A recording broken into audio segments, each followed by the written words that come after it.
ناظرین، غزہ میں جاری تباہی اور انسانی بحران کے درمیان ایک بار پھر مسلم دنیا حرکت میں آتی دکھائی دے رہی ہے۔ وہ مسلم ممالک جو برسوں سے صرف بیانات تک محدود سمجھے جاتے تھے، اب سفارتی سطح پر مشترکہ موقف بنانے کی کوشش کر رہے ہیں۔ سوال یہ ہے کہ کیا یہ واقعی کوئی بڑی تبدیلی ہے یا پھر صرف رسمی سرگرمی؟ آئیے پوری حقیقت آسان اور صاف لفظوں میں سمجھتے ہیں۔ ناظرین، حالیہ رپورٹس کے مطابق ترکی، سعودی عرب، قطر، ایران اور چند دیگر مسلم ممالک نے غزہ کی صورتحال پر سفارتی رابطے تیز کر دیے ہیں۔ ان ممالک کا زور جنگ بندی، انسانی امداد کی بلا رکاوٹ فراہمی اور عام شہریوں کے تحفظ پر ہے۔ یہ سرگرمیاں اقوام متحدہ اور عالمی طاقتوں تک واضح پیغام پہنچا رہی ہے کہ مسلم دنیا اس بحران کو نظر انداز نہیں کر رہی۔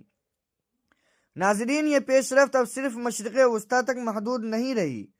امریکہ، یورپ اور بین الاقوامی ادارے مسلم ممالک کی اس سفارتی یکجہتی کو غور سے دیکھ رہے ہیں۔ کچھ عالمی تجزیہ کاروں کا ماننا ہے کہ اگر مسلم ممالک اسی طرح ایک آواز میں بات کرتے رہے تو عالمی پالیسی پر دباؤ بڑھ سکتا ہے۔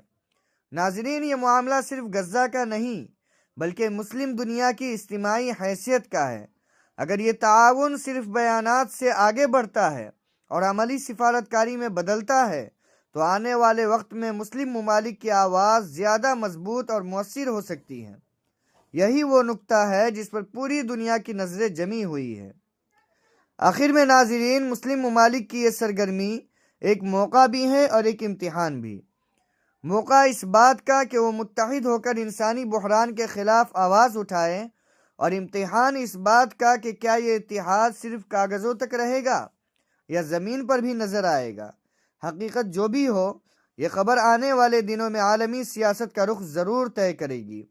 ناظرین، اگر آپ ایسی ہی عالمی خبریں جاننا چاہتے ہیں تو ویڈیو کو لائک اور چینل کو سبسکرائب کریں اور کمنٹ میں اپنی رائے ضرور دیں۔